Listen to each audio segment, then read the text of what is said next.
Okay, we got John on. What Yeah, about Dwayne. Tom? Tom, are you there yet? Yes, I'm here. South Boston, are you there? Yeah, I'm here. Woohoo! Fantastic. How about Keysville? Keysville. Please.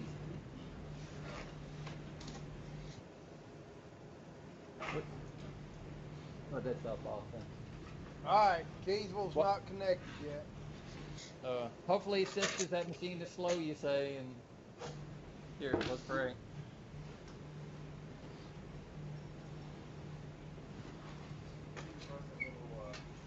We'll give it another minute, then we'll... John, can you speak? Yeah. It All just right, is could you- 10:29, Dwayne. That you may be rushing it a little bit. Well, it's trying to dial in Keysville.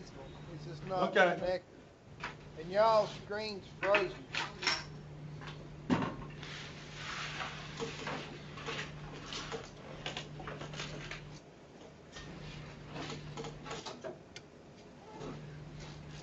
Alright, let me go get IT. This is, I don't know what's going on this year.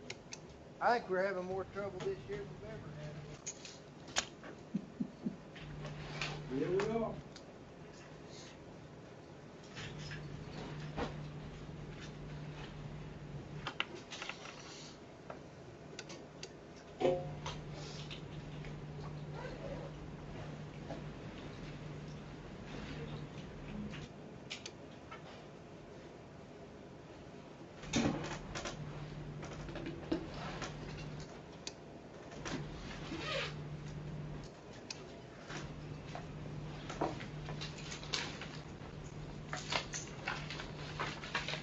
So, anybody heard any good jokes while we're waiting? I'm glad you spoke up, Tom. That may have freed hours. What was that? Well, our screen was frozen black until you spoke, but once you did that, it freed hours. Oh, okay. Because yours was black a minute ago, but then you moved or something, and it Yeah. worked. Well, that's what happened. I don't know what it was. It seemed to be locked. I couldn't get it unlocked until you spoke, and then I was able to see Keith. And I got to say, I'm not used to people being happy to hear my voice. So. it was an asset this time. You did a good job. I'm gonna keep from singing that "I Believe in Miracles" song. So. There you go.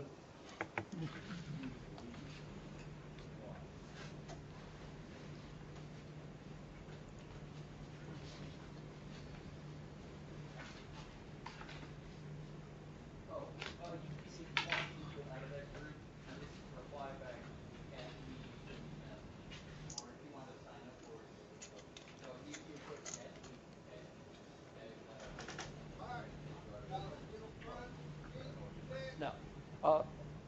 I'll manually. You're okay, Dwayne. Okay, is everybody connected? Well, Keysville is still not connected. Alright. I know we all can report him for being a mean teacher. And Dwayne, for whatever reason, looks like you're broadcasting a black screen. Well, John froze up. I can't think of the guy's name. We were fine until you came back. Well, you weren't fine when I left. We fixed it while you were gone. The gentleman that's in the, let me see if I can figure out what his name is. Oh, That's Keith that you were about. yeah, the one in the culinary science. He's still standing up with the backpack on. And you got 4 out of 5 students texting. Is what it looks like to me. Well, we've got 7 in here, 6 in here. We're all seated. Yeah, I see the 6 people. Got 1 standing, 5 texting, and 1 holding her head like, oh my gosh, not Dwayne. Y'all I are wasn't frozen gonna tell up. you that, Dwayne. Nobody's moving. It's good TV.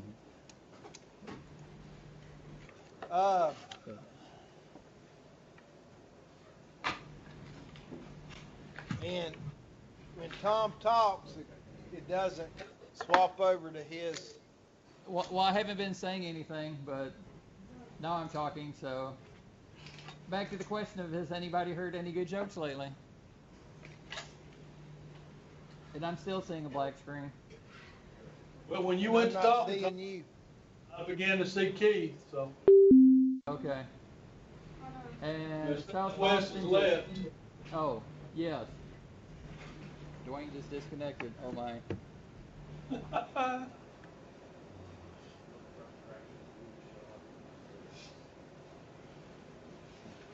What in the world kind of? Yeah. Oh, cats. Okay. I'm like, what in the world kind? Okay. Oh, okay.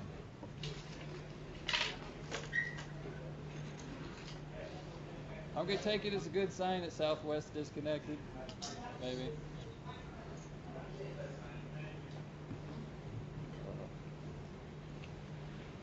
So, anybody, seriously, jokes. I got one 9-year-old blood.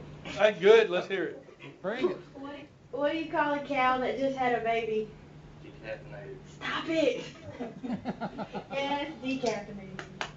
Yeah. 9-year-olds love that. It's great. So you tell me Danny's a 9-year-old? I don't know. I heard it when I was 9.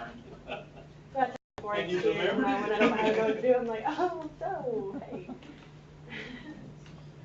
That's good. Why was the little strawberry sad? Its mom was in a jam. Oh. That's a culinary I joke. actually have to wasn't it? share that one with my 8-year-old, so okay. Our jokes are getting younger and younger. Yes, yes. That's probably the better direction to go, though. You ever read the ones on the Laffy Taffy thing? Some of them are just dumb like that. They don't make any sense.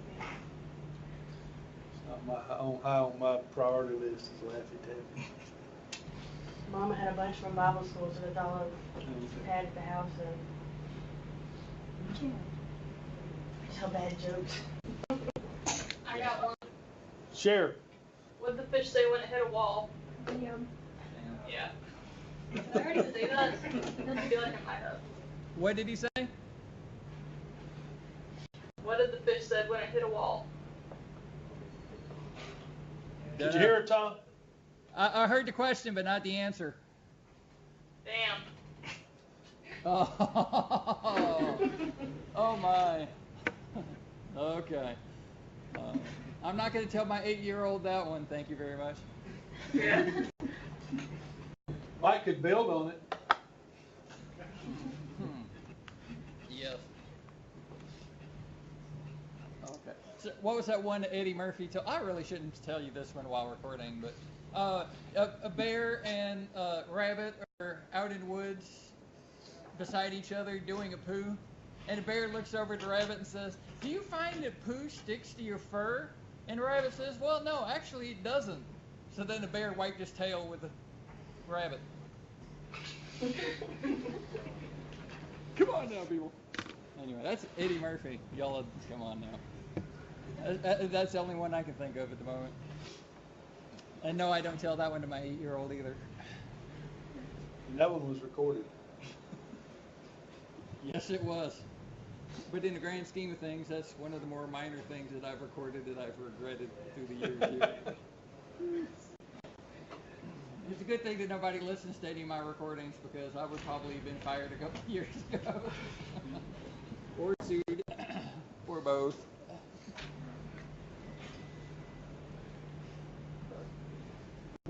Anyway, I might have to do a little audio editing here in a little bit. If we continue to have this trouble, you probably have to edit some of Dwayne's. Yes. Oh, I just connected. Yeah. So, yes. No, I think we're not doing it now. I assume his people are doing stuff. I wonder if we need to hang up so they can dial us back. He's already on the way home. Do what? He's on the way home. Yeah, he's already on the way home. He feels like it. Probably not, because you know another class is after. There's only two of us in there. Huh? There's only two of us in there. You know. Awkward something. He asked a question and we're both just sitting there looking at him. Yeah. I'm just saying.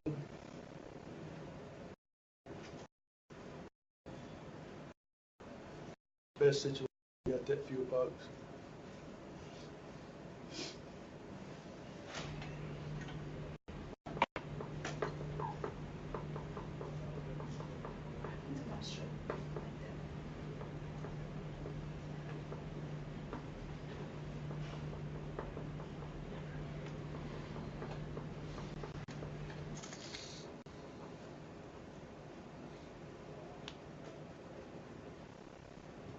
Okay, if you're done telling jokes, does somebody want to sing?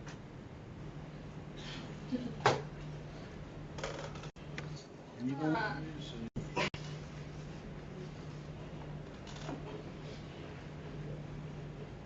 Apparently not.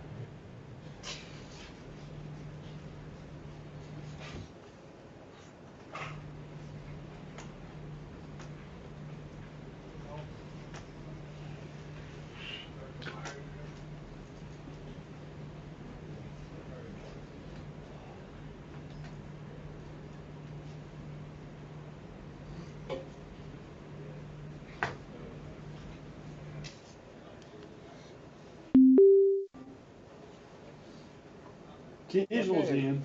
Yes, we have Keysville. Keysville, welcome Yeah, to the pool. we're here. Keysville's here. Yes, now we just need to get Southwest back on the line.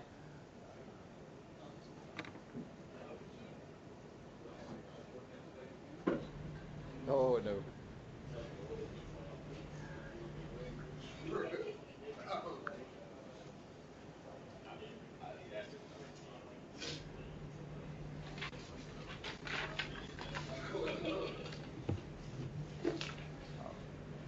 But for those of y'all in Keysville, while we're waiting for Dwayne to connect, I sent, and in South Boston too, Nina, I sent y'all an email a few minutes ago with some information about the labs, and Dixie's going to send y'all an email about them hopefully later today. She was going to try to get it yesterday.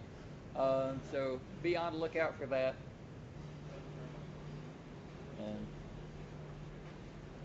And do any of y'all in Keysville know any jokes to share?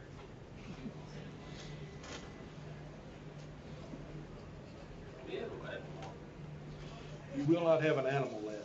We're going to have a plant lab. Okay. For this class, there'll be no lab.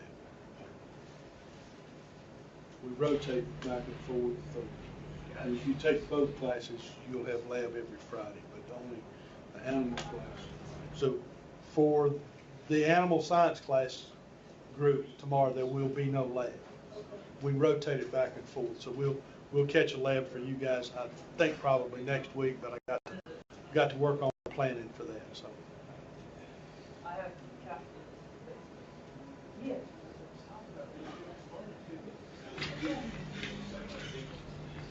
I got one. Okay, bring it on. All right. Why didn't the toilet paper cross the road? It was on a roll. It got stuck in a crack. Okay. That's okay. It's not. I'm laughing more than I should have for that joke. I didn't hear the first part, so. He said, why?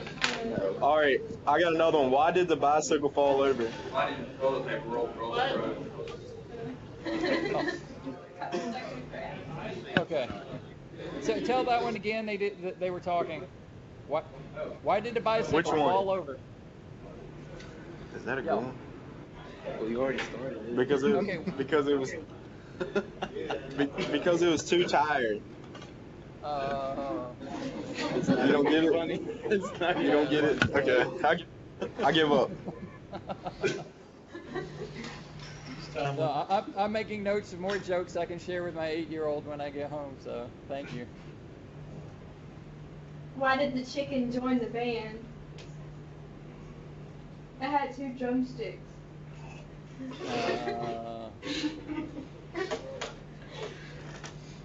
on, Dwayne, connect. Which I sent Dwayne a couple texts letting him know the Keysville's here and that we're asking what we need to do, but he hasn't responded yet.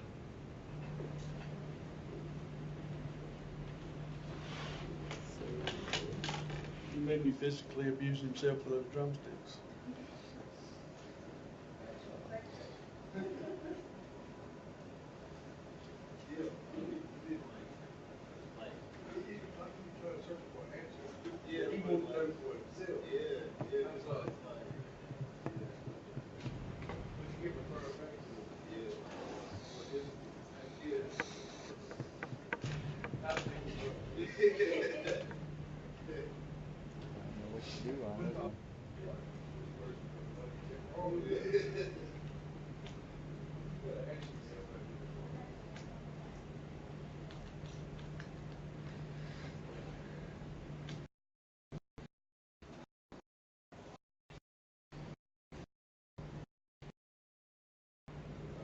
Let's look through the news right quick to see if there was something to talk about.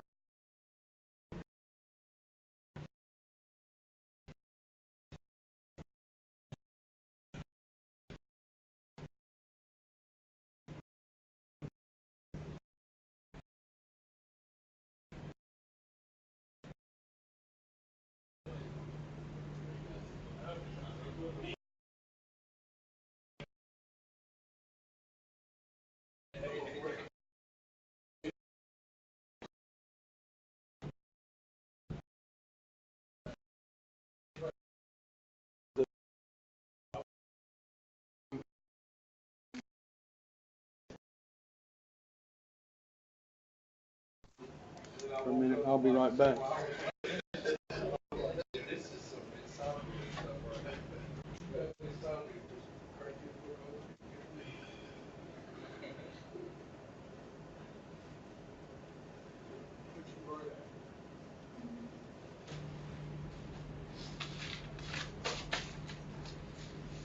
Anybody else got any more jokes?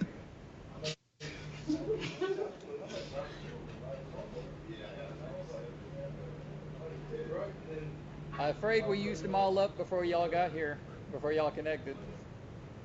Hmm? Oh, that'd be fun. And I haven't even heard Dwayne even texting back. I got a whole bunch of this, well, not a whole bunch, but 9-year-old cow jokes. I have a cow joke.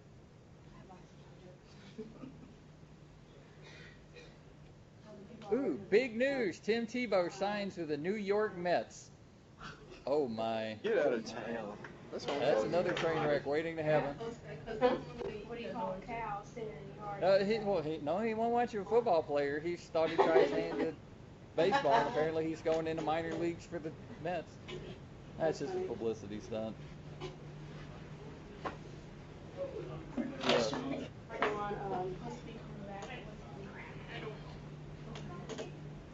Why did the cow jump over the moon? Yeah. Okay. I'm happy for him, I guess. Nice guy? Yes. Quarterback? No. Well, hopefully he can throw baseball better than he can throw football. What do you call a cow with no legs? Oh. Okay. I told him.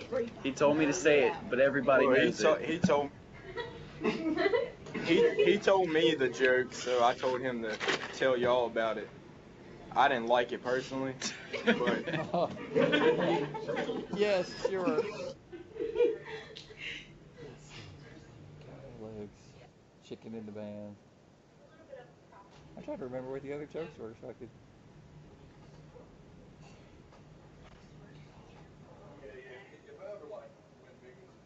Okay. Okay, what do y'all remember? There's the cow with no legs, chicken joining the band because the drums. Oh, the bike taking taking a nap. Yes. Let's see if I can remember. What time do you go to the dentist? I don't know. At 2:30. when they leave. Okay.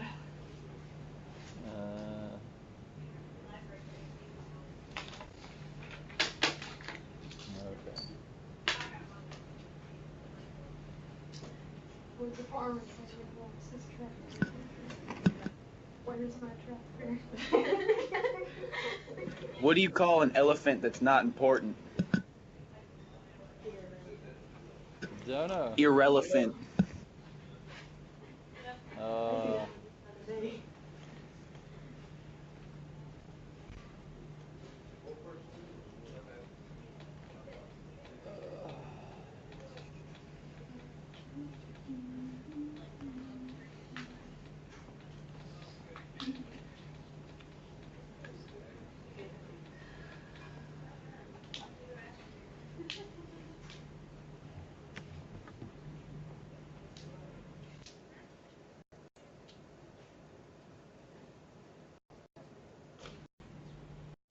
Oh, I just heard back from Dwayne. They're rebooting their system, so it's gonna be another couple of minutes.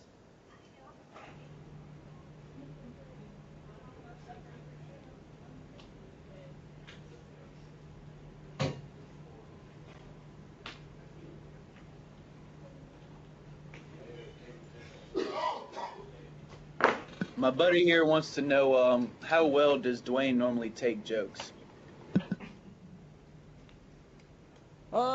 Probably better other days than he will be right now, since losing 20 minutes worth of class because of it. Dwayne, are you there? Woohoo! I think we've got everybody now. Forgot the joke. We can't half hear you, but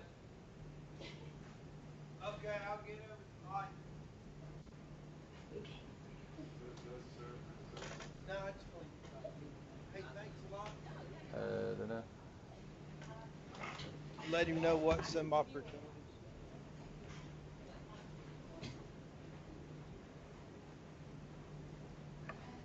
Yeah, can you grab a couple? Because I got a student that definitely wants to transfer to tech. Okay. Glad we finally got the connections. Yes. We are having a lot of problems here in Southwest today with this network. And I found out it's just not our classes, it's every class here at the college having issues. So Lovely. yeah, so it's one of those deals. As a friend of mine used to tell me, a character building experience. Just your patience and everything else. I've been reading those of you that submitted on the discussion board about the animal welfare article I asked you to read. And I've been reading your responses, and I've graded those that turned them in. I'm really impressed with y'all's responses. Y'all have gotten pretty deep, and that is so cool. Probably the best set of responses I've ever gotten. Thank you very much, Garrett. And it's very interesting to see or to read y'all's perspectives and your thoughts about the subject. And I'm very impressed with with your responses on that. So I just want to tell you thank you. Appreciate it. So for the rest of you guys that haven't done that yet, it is due Sunday. So make sure you get it done by Sunday. All right. Any questions about anything we've covered or anything of that nature? Your lab assignment tomorrow at noon is your deadline for those of you that haven't submitted it yet. So make sure you get it to me by noon, or points will be deducted for turning in stuff late for me.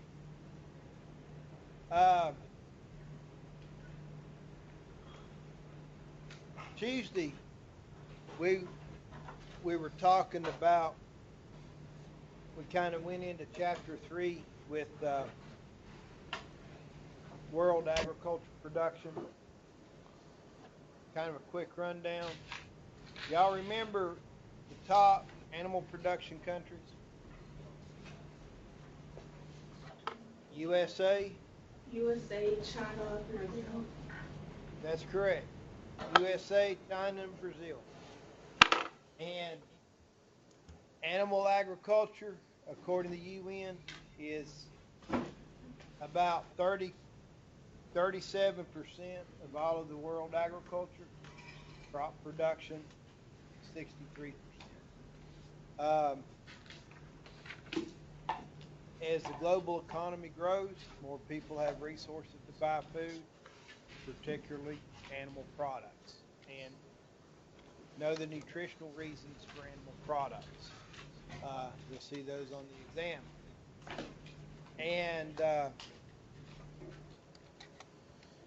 so we'll kind of pick up from there. Now, we think about the beef and dairy production worldwide. We have seen an increase in production of beef and dairy products, and that's even in developing countries. We see, there's some operations here in the U.S. as well as in developing countries where it's just livestock production. And you can think of your cattle ranches out west where they do raise cattle, and that's pretty much it. We see a mix of animals and crops. So if you kind of think about the Midwest, where these farmers grow corn, and they also have some cattle, whether it's brood cows or a feedlot where they're taking cattle and fattening them up and then selling them to the slaughterhouse. So it can be, we see different types of systems. We see not only grazing cattle, but also having other animals as well, such as sheep. When you get down in North Carolina, where you have a lot of hog operations in eastern Virginia, you see the hog producers, they tend to have cattle as well, and that's mainly they have to get rid of that effluent or the manure and urine from those hogs, and so they use that to fertilize land, and then they use the cattle to take those nutrients through grazing or hay production, and they try to keep a nutrient balance. So you'll see beef and dairy productions mixed with other animals or with crops. So mainly beef. Dairy is pretty much a dairy production deal. It's going to raise crop, but it's mainly just to feed back to those cattle for the most part. But worldwide, we're seeing a production increase. In the United States, boy, it's been a roller coaster ride. We saw an increase of cattle. Things were booming along, and then about 07, 08, corn prices went sky high. Fuel prices, gas got up to $4 a gallon, and we had these ethanol mandates kicking in from the EPA, and with gas being high, it was actually productive to make ethanol for those guys. And so corn prices shot up. We had some bad growing years, so we were kind of short on corn, and the cattle industry just tanked. At least the prices for cattle tanked. So a lot of these part-time farmers, especially in our area, started getting out of the cattle industry. They were just going broke. They were going broke fast. And then we had a drought hit the Southwest. And last few years, the Southwest has been extremely dry. They broke out of it this year, I think. This year, maybe last year. But they had to sell off their herds of cattle. Texas was burning, Oklahoma was burning, parts of New Mexico and Arizona were on fire. New Mexico, I think, maybe not Arizona. But it was a major drought. And so we saw a big increase in, we saw the cattle numbers in the U.S. drop, and we saw a humongous increase in the price of cattle. We're seeing over $2 a pound for cattle, straight off the cattle. Historically high prices. Last year, the price dropped, and it's continuing to drop. And the prices are still high in the grocery store for beef. We've been exporting a lot of beef, and that was another driving factor due to the exports, and then people's consumption of beef here in the U.S., and we just didn't have enough beef. And so beef prices went high in the grocery store, and it was passed on to the farmers. And now the laws have been changed for bringing in a lot of beef from Brazil, and I don't know how that's going to affect everything long run. But the last 6 to 7 years, it's been a roller coaster in the beef. With increasing herd, decreasing the herd, it's been a wild ride.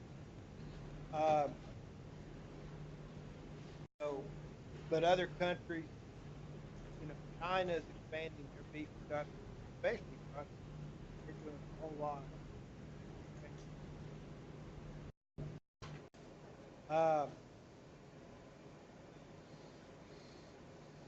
If we think about the meat that we eat, meat, we eat a lot of pork, chicken, right? What do y'all eat the most of? Which meat? Okay, Robert says beef. How about you guys at Southside? Y'all eat more beef, more chicken, more pork? Whatever's on special at the grocery store. Okay. And, you may laugh, but that's an honest answer, guys. I don't know about y'all, but I'm on a budget. And I buy meat that's on sale. So I'm right there with Keith. It's what's on sale as to what I buy. That's a Last night I was at Food Lion, and their New York strip steaks are on sale for $6.99, which is about a $3 a pound savings. Yeah, but that's still a lot of money. I mean, my wife just got home, so I treated her. Yeah, well, I don't blame you. It's kind of odd, the price of beef or of a good steak, you can get a lobster for the same price now, and that's been, it's kind of odd. It's scary that beef is that expensive. It's good, or it has been good the past couple years if you were a beef producer. You sure got rewarded a lot for your efforts. I think if you did everything wrong, you still probably would have made money. This year, no matter what you do right, I think you're still going to lose money. Especially if you bought calves in the spring and sell them in the fall. If you raised them off the mother, you may make some money. But it's going to be dicey when it's all said and done. A lot of it's going to be depending on how much your feed costs. What about the rest of you guys? What do y'all tend to eat more of? You have a preference, or you like me and Keith, you buy what's on sale, except for special occasions? It depends on the time of year. Okay. Yeah, 'cause we raise our own, so like when it's cold outside and my brother's killing hogs, we eat more pork. But the rest of the year we eat beef and chicken a lot more. Okay. There's nothing like homegrown pork, is there? Nope. That fresh sausage right after, you know, you grind up and you mix yourself, or some tenderloin fried up. That's good stuff.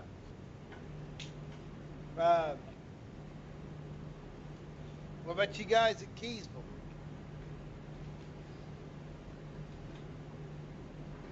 Usually chicken, because when I'm working on the farm, we go to lunch. They usually got fried chicken up at the gas station, so that's normally what I eat most of the time. Gas station delis will get you fat. It's good though. Some of them are good, some of them aren't. There are some good ones around here. The gas station deli is pretty good, but I've had some that I think I just go get me vein sausages and a pack of crackers. So, you know, we eat a variety of meat. We're like Keith, my wife and I, we buy what's on sale. Now, kind of interesting, when I first married my wife, she would not eat red meat. She only ate chicken and beef. But I love my wife dearly, but I think she's seen the error in her ways, and she now eats red meat. So that's a good thing. So, but worldwide, you know, we talk about the world, it's about equal third for each one of those: beef, pork, and chicken.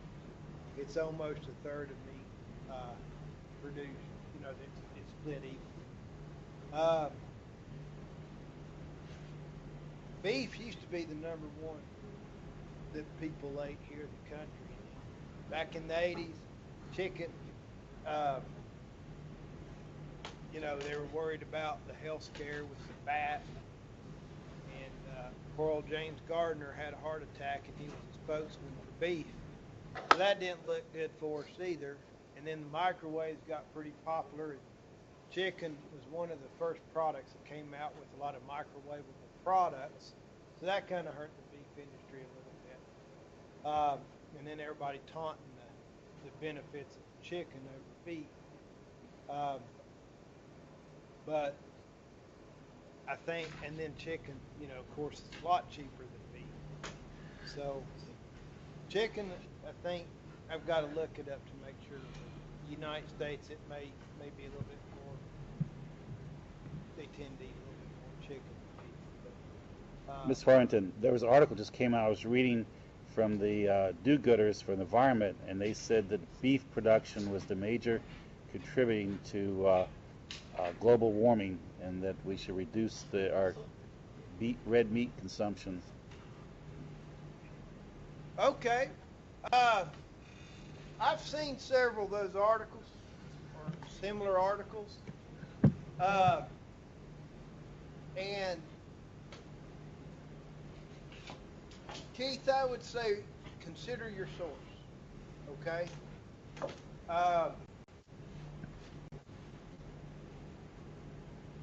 You know, you take a look at science, you know, we take a look at what science says. Agriculture as a contributor to greenhouse gases is, I'm thinking the article I read the other day, about, I think it said about 6 to 8%. May not be that high. But it's somewhere around there. And the greenhouse emissions from cattle was like 1% or less. Now, you know, these are from university studies. You know, if cattle, you know, my thinking, you know, just looking at it logically for me, you know, I've been to LA before, San Diego. I've been, out a little bit, and I've seen that smog in L.A. And I've been on vast cattle ranches in Colorado. I've worked on a big ranch in Colorado. I've been in the sand hills of Nebraska, where it's just pure cows. I've been in the little bighorn country of Montana, where it's just pure cows. And I've never seen any smog hanging over those cattle ranches. Yeah, and there was more that is cows true. And then than- the other article I meant to also point out to you was in the Richmond Times-Dispatch. It was from the Chesapeake Bay Conservation Group, and they said the biggest polluters of the Chesapeake Bay are farmers, production of their beef, cattle, and chickens and pigs. Their runoff. They don't treat it; they just let it go into the Chesapeake Bay untreated. Okay. Let's consider that a minute and talk about the big picture with the Chesapeake Bay. That when I was at Tech in the 80s, that was a big issue. And a lot of those farms were having to put together plans, at least in the Shenandoah Valley and the area that runs in the Chesapeake Bay, we're having to put together some type of plan in order just to get loans. From what, I don't farm in that area, so I don't really know. But that's what I remember one of my professors was saying that was going to come to that. Now, you think about, agriculture in that area that drains into that Chesapeake Bay. We've got a lot of it. You got some in Maryland. You got I think the Shenandoah Valley drain into that. Tom or John, y'all know more about it than I do. Yeah, it will, Dwayne, because it's most of those tributaries will go into the bay. All right. I know phosphorus was one of the main pollutants there in the bay. And since they started cleaning that up, and with conservation efforts, and the farmers implementing more conservation, that's being cleaned up a lot. With the cattle end of it, we don't have a lot of feedlots that'll run into that, or a lot of feedlots in Virginia. We do have some, and when you think about treating manure from livestock, it's not treated. When you have these large confined animal unit places like a hog house, dairy farm, that manure and urine is captured.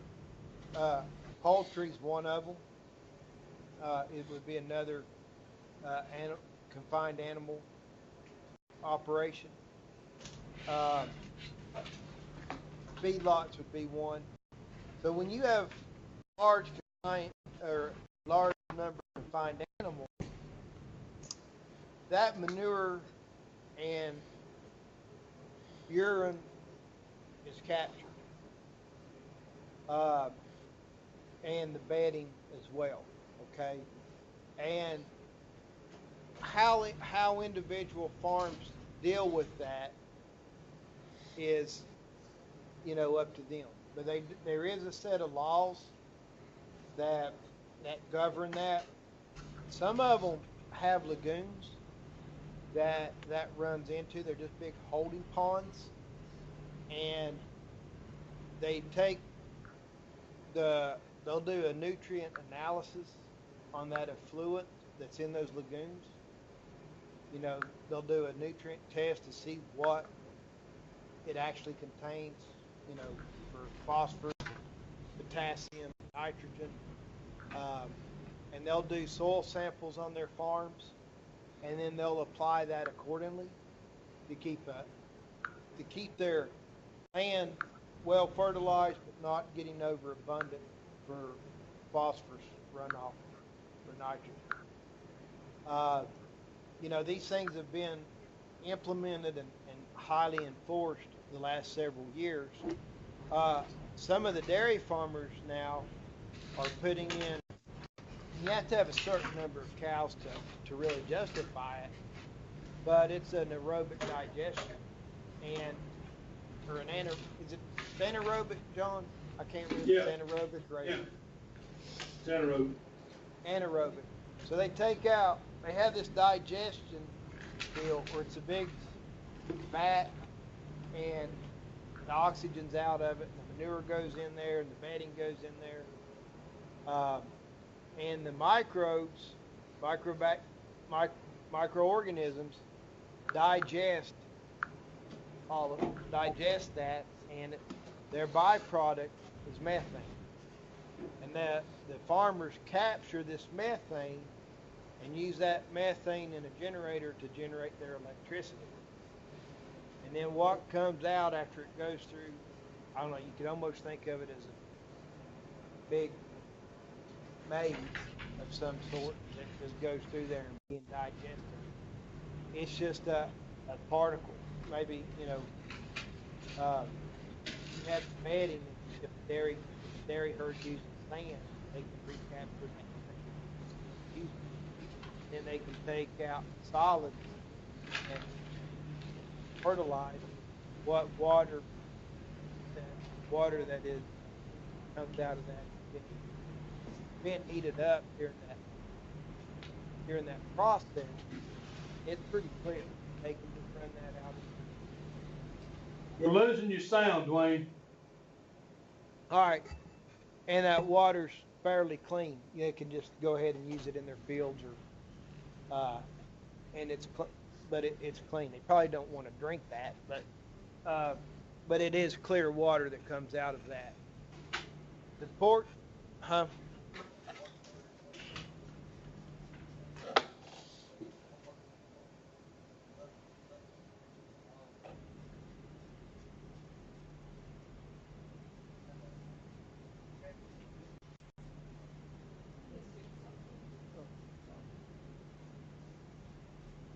Yeah, it's a cost share program.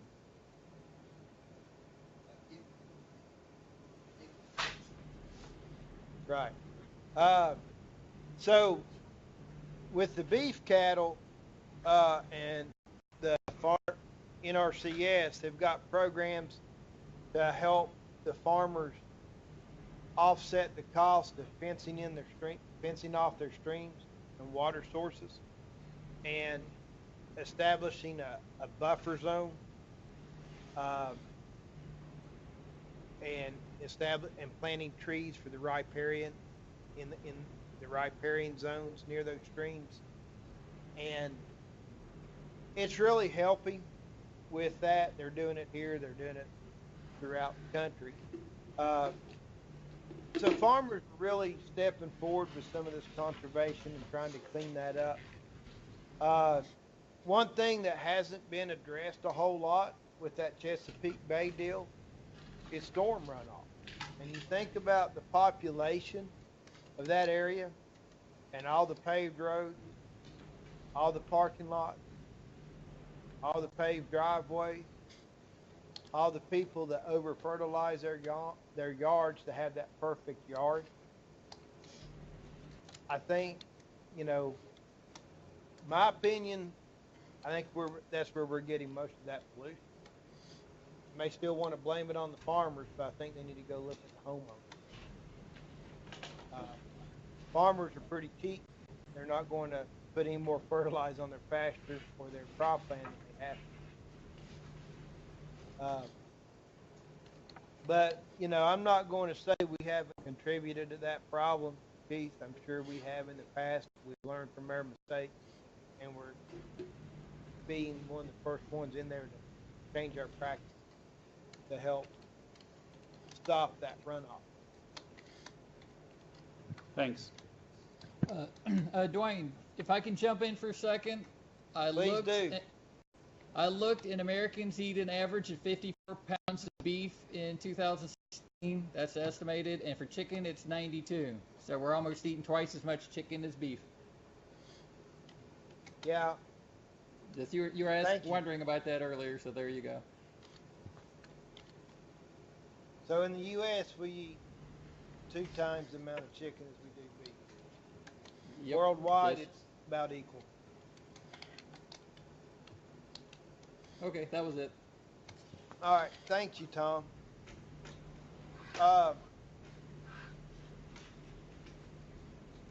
That's how I feel about that, Keith, with that with the greenhouse gases, with what I've read, research from universities, and then what I understand that's going on with the Chesapeake Bay. My personal views on it's this, and this was at the other day. I was parking lot, and somebody had "Save the Earth" bumper sticker on their car, "Clean environment, save the Chesapeake Bay," and then they rolled their window down, threw their cigarette butt out on the street. So I don't know. I think it's a lot of hypocrisy in itself. Well, have you ever watched that movie Tombstone? Yes. Yeah. I like a lot of those quotes that Val Kilmer says as his character Doc Holliday. Yeah. And I think one of them is, "My hypocrisy appears to know no bounds." That's true. So I think that's funny, the Save the Earth people out there littering. I had a lady sit there and lecture me one time about how bad cattle are for the environment and everything, and I looked at her and I said, "Well, it appears your hypocrisy knows no bounds, ma'am. You see you've got leather shoes on and a leather purse."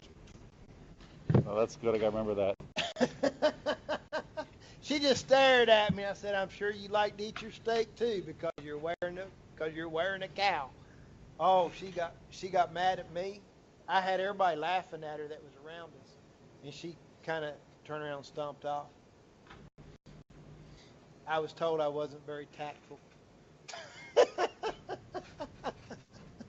But anyway, that's neither here nor there. Join the club. I didn't tell you the rest of my story, so I went over and picked the cigarette butt up and gave it back to the person. They didn't like that at all. I bet they didn't. So, anyway, China, we've seen China have an 89% increase in beef production in the last several years. I don't know the increase of Russia, but I know they've been increasing their herds quite tremendously. And they're actually hiring American cowboys to go over there to work those ranches. So if you're interested, you may be able to get on there in Russia and go cowboy there in the Siberia or somewhere and freeze. What do you think? What country do you think is the leading milk producer in the world? USA. All right, we have one USA and one India.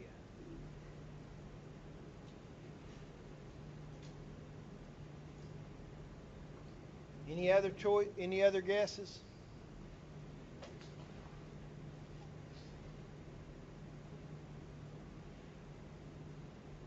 Anybody agree with them or disagree with them?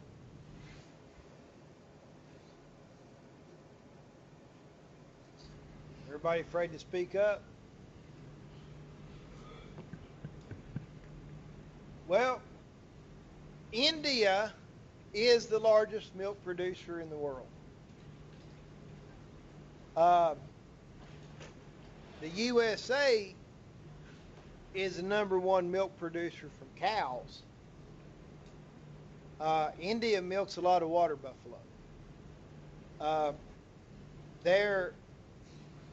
And as their country is being developed and their infrastructure and stuff getting better, their dairy industry has taken off, and they use their main dairy animal is water buffalo. And now, because of their increase of production in the dairy industry there in India, milk availability to the citizens there has doubled. There are now, don't get too excited. It is their people are now able to double their consumption, so they can have over a cup of milk a day. Guys, that was a poor country. They couldn't even get milk. I don't know about you guys. I drink milk every day. I like milk. I like to drink it. And I'll drink way more than a cup. So I'd be hurting if I lived there in India and I could only drink a cup. But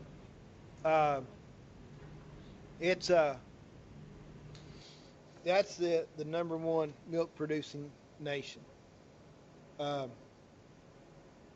And a lot of it's due to as they're developing and getting income in, they're developing their infrastructure and setting up a series of milk cooperatives to market that milk, similar to what we have in the U.S. Other countries that's increasing their dairy production is China, Pakistan, and Brazil.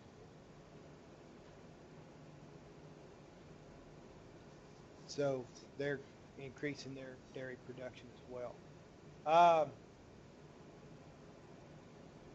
Pork. How do you think pork's raised throughout the world? Robert says on concrete. Y'all agree or disagree? I think pork is raised like the way we have cats in our country. Just kind of roam around and go where they want to go. Okay. Hog houses. Hog houses. I think it's mixed up. Where it depends on the country you're at as to how they're raised worldwide. Some countries it's a pastoral type system. They let them go out, graze, and herd them around. Let them run loose. Other countries, they're raised in hog houses. It's a very intensive type management system. And then there's anywhere in between those two extremes, from being in a hog house or being out on pasture. You see the whole range of it worldwide. Just like with dairy farming, the pasture dairy cows that's out on pasture to dairy cows that are in confinement or in barns. And so you see that it just depends what country you're in. Traditionally, as we talked about earlier, pigs are scavengers. Everybody had them. The old farmsteads had them. Slaughtered their own pigs. They had litters. So, you wouldn't have to kill off your breeding pair. You could raise the babies or whatever. They'd have more than one. And their gestation period was short. And they can eat anything from meat materials to plant material. So, it's a product that's raised pretty much around the world. The current trend right now in poultry production are those hog houses. Why is that, guys?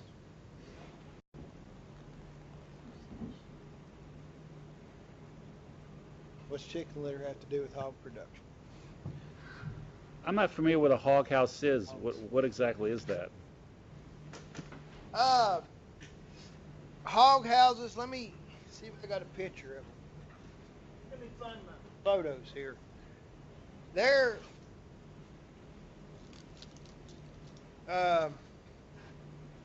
One of you guys want to explain?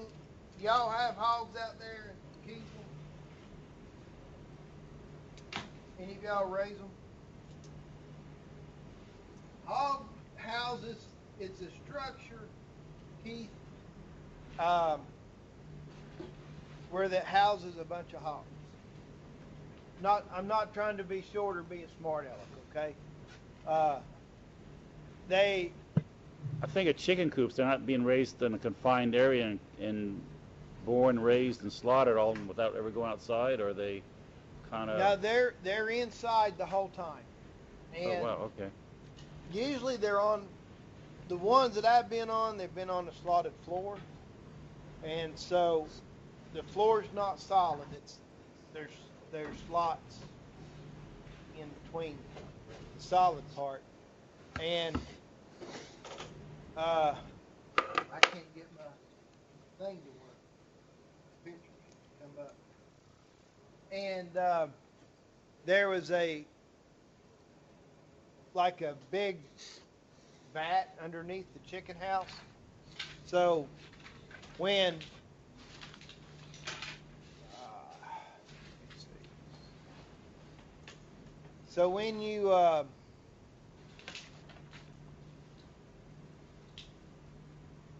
when they defecate or urinate, the manure and the urine falls below the house, and ever so often it would get flushed out, and it goes to a big lagoon, and then the lagoon's emptied and put on fields according to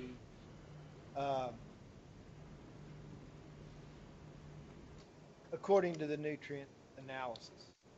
So I'm trying to pull up pictures here, see if I can find some.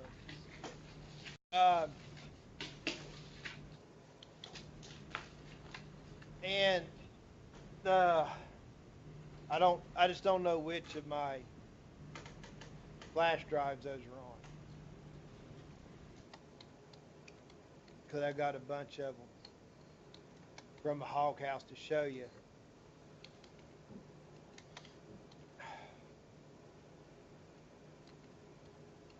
All right, it's not those up there.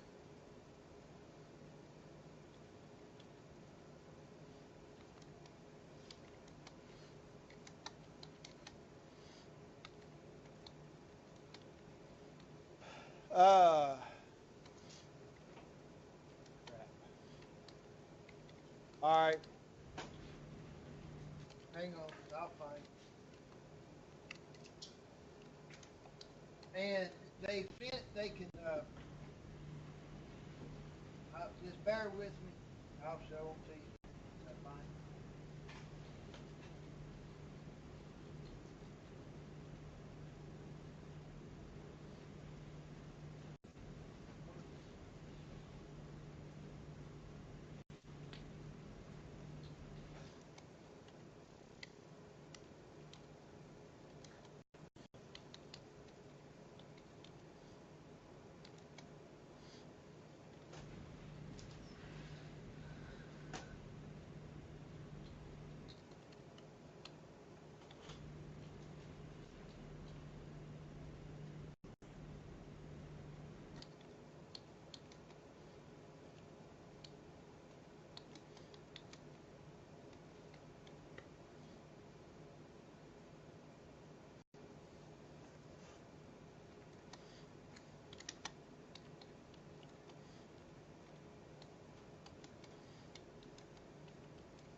Well,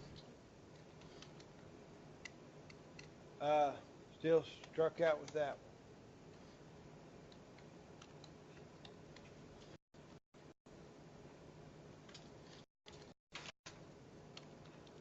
But these hogs in these houses, they head of the ground, and they have access to water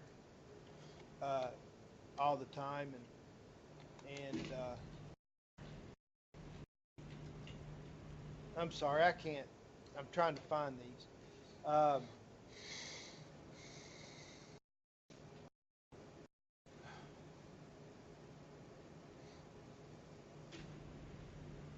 don't know where I put it.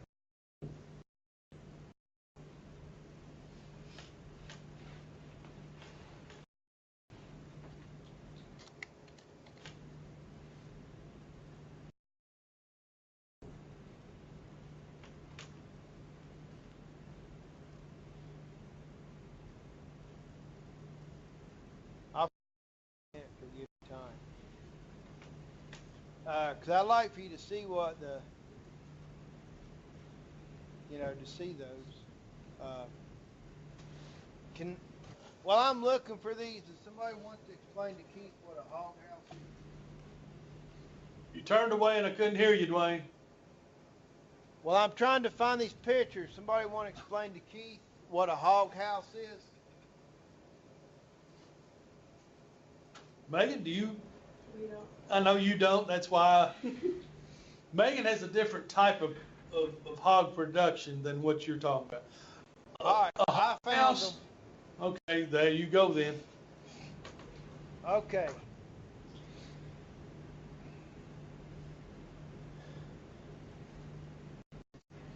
Is that coming up for you there, Keith?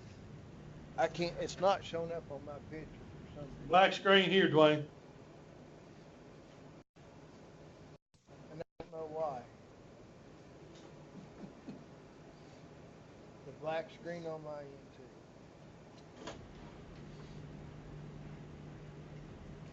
All right. Is that showing up now? No, sir. Nope.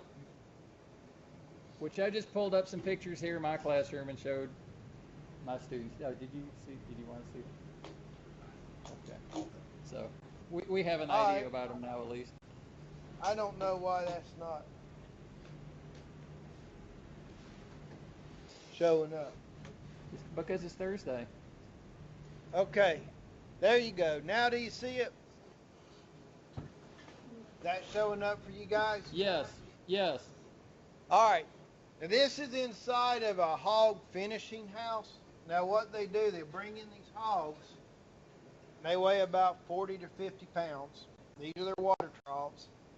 And you can't see it right here, but they do have a water, it's a nipple water, it's a pipe, water pipe runs down, and they can put their mouth on the nipple and it gives them water. And so they have access to feed. And you see how clean those floors are, even with those hogs on there. The manure, they move around, it pushes the manure down in those slots. And it's hollowed out under, it's a catch basin underneath this house that collects this manure, and every so often it flushes out and it goes into a lagoon. And I'll show you some more pictures. That's from the outside looking in. And these marks on them, they're just, we were getting ready to ship out hogs, and so they were identifying those that's going to go that'll be shipped out. So that's why they're painted on the back. They just kind of walk through there and spray paint on the chalk.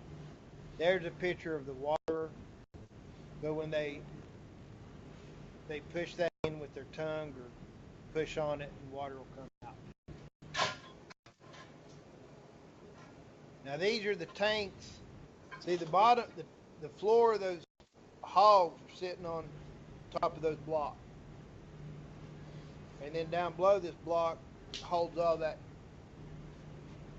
waste.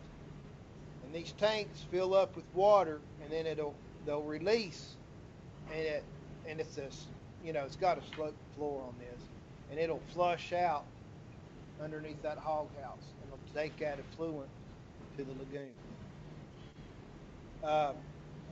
This here is the gestating sow unit. These sows are all bred. They have water in front of them. This tube here lets the food down.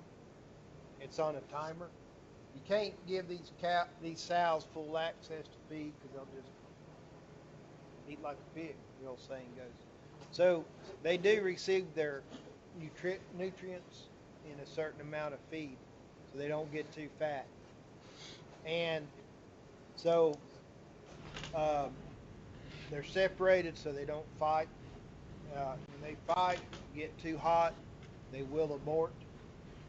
Now the trend is to have small pens and letting these sows not keeping them in individual crates.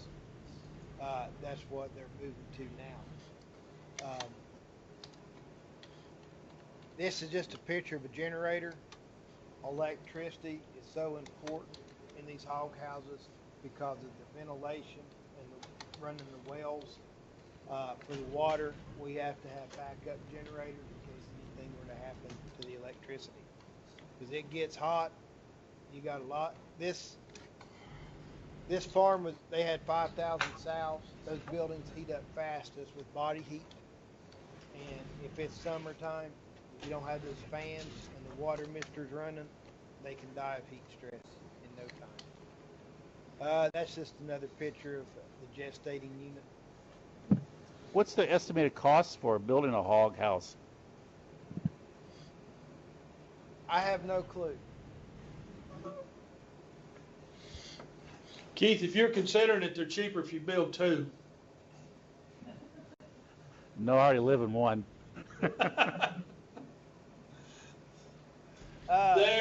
They'd be expensive, and I think, Dwayne, correct me if I'm wrong, isn't there a moratorium in North Carolina about building any additional ones? I know there's one in Virginia. I'm thinking there's one in Virginia. They don't allow There's any one in additional. North Carolina too. Yeah. It's estimated $140 per pig, but with the equipment, it's an additional $25 a pig. So Megan's saying it's $165, $170 per pig. But it didn't say like a total. Yeah. Well, it depends on the size. Yeah. Right. Now these are pictures of baby pigs that are born. They're under a heat lamp. This is just what they call a farrowing crate. Let me get a better picture of one. I'll find one here in a minute. This is a lagoon. And those houses, they've got a big series of underground pipes, okay? When that water flushes out all that waste underneath those houses, it goes out to this big pond, and it's called a lagoon, okay? And the water tends to be red. If it's red, that's a good thing because the bacteria are working properly. So it'll be a pink, they call it pink water. And you have your microbes in there breaking everything down. This unit right here is a big pump. So we suck the water out of that lagoon into a series of pipes that the irrigator fields with.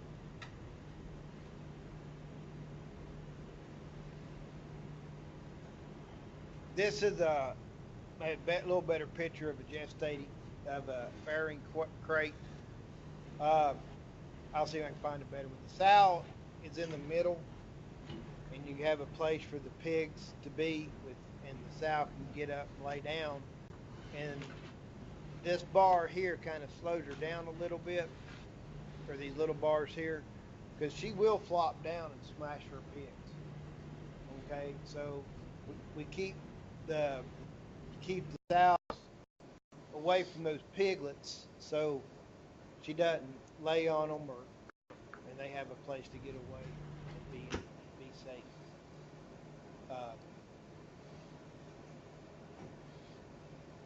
There were some newborns. There's another picture of farrowing crates. Let me see if I can find some pictures of the ventilation system.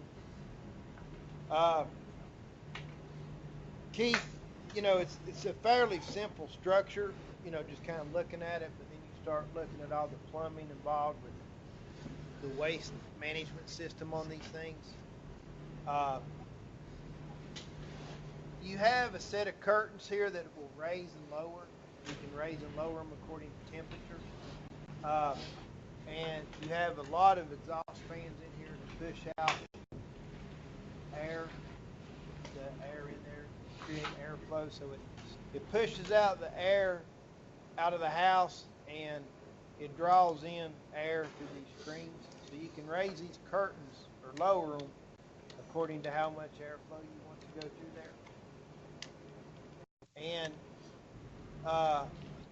some of these houses have a walkway between the curtain and the hogs, and there's a set of misters that mist water down, and those fans draw it in so that water cools off that house. Let me see if I can have a picture of that.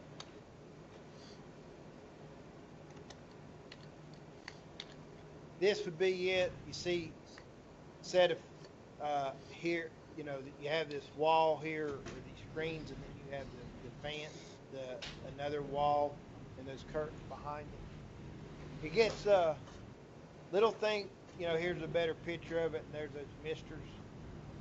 So it can get kind of complicated in my opinion. I mean, it's fairly simple design.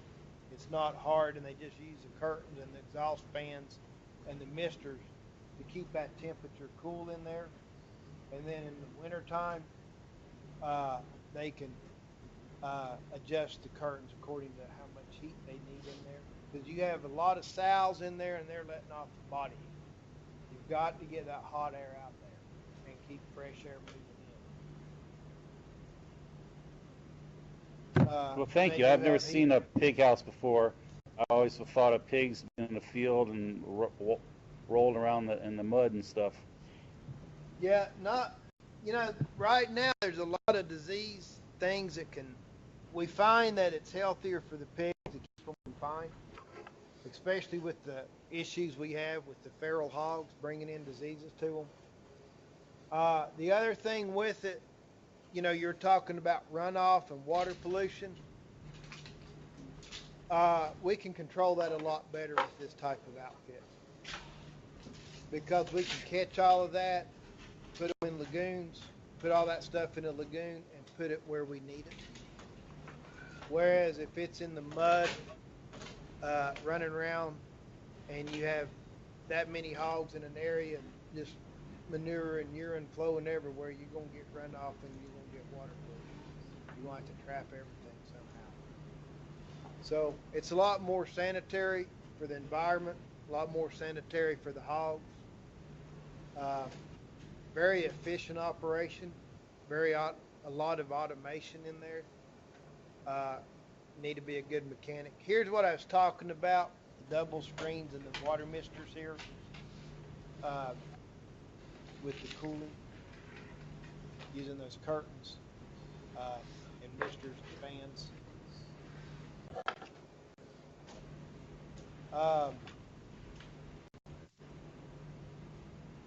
Another picture of they're training these are young sows or gilts. They haven't farrowed yet, and they're training them to gestation crates.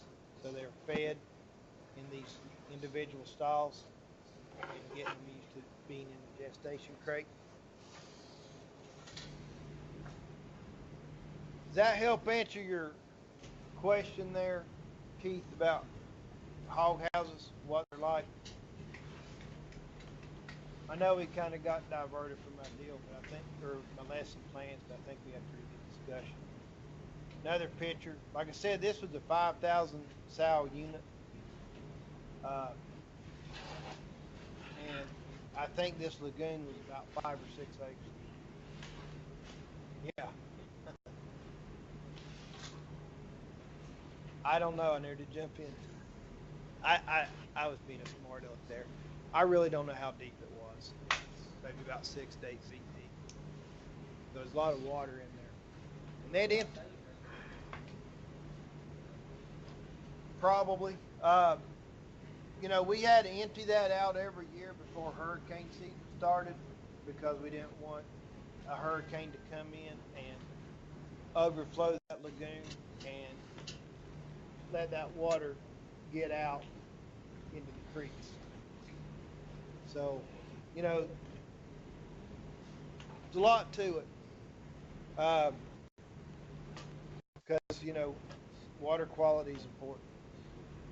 Very important. So, looks like we're out of time. Y'all have any more questions or concerns?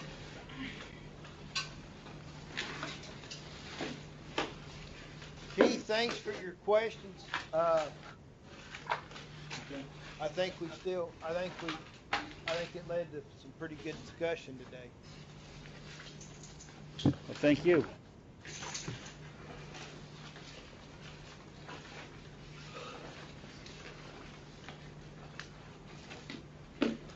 And thank y'all for your patience with the connection issue. See you later, Dwayne. All right, see y'all later. So meet here tomorrow at 9 o'clock for lab. Out for them. All right, appreciate And we'll be no lab, plant lab will be in front of the building. Making you comfortable with equipment, I'm gonna bail. I'm gonna go. Feel much grape juice my guy started.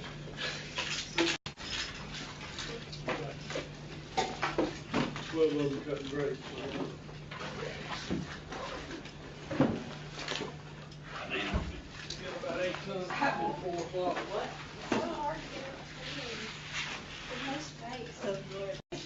No problem, anytime. Alright.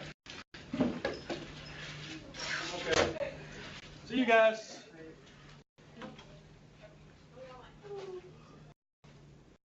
There you are. Hey, Hey. we are having it rough. I don't know if we just have something and keep spraying it back and forth or what. And I just left the doctor. She was yesterday. Well, I knew she was sick Yeah, last week. and now I got what she has. So he's put me on some antibiotics. My disc will not open on my MacBook for the arboriculture class. Mm-hmm. And so I need the USB part. I don't know why my Mac won't run it, but it's just a pain. All right. Let me see if I can send her an email. Okay. See if she can copy it. Okay. Because I can't use Ashley's for now, because I have to use that disc. Okay, that's fine. We'll do that. And then, and when it says wholesale cut on the thing, like, that's like the loin before it's the pork chops. Okay. And then, so we have to be here Friday at 8:30? Yeah, Okay. front of the building. Danny, Front of the okay. building at 8:30. All right. That work? Yep, and what did we go, chapter 3? You just talking about, yeah. Okay. Okay. And we had a hell of a time getting things started. As usual. Well, this is worse. All And right. so she's not gonna be here today, you think? Okay. We got it. I got it. Yeah, the arboriculture, I mean, it's just that disc is really not that bad.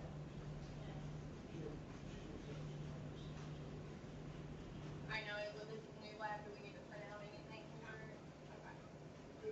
All right, well, thank you. Yeah, we'll see you tomorrow. All right.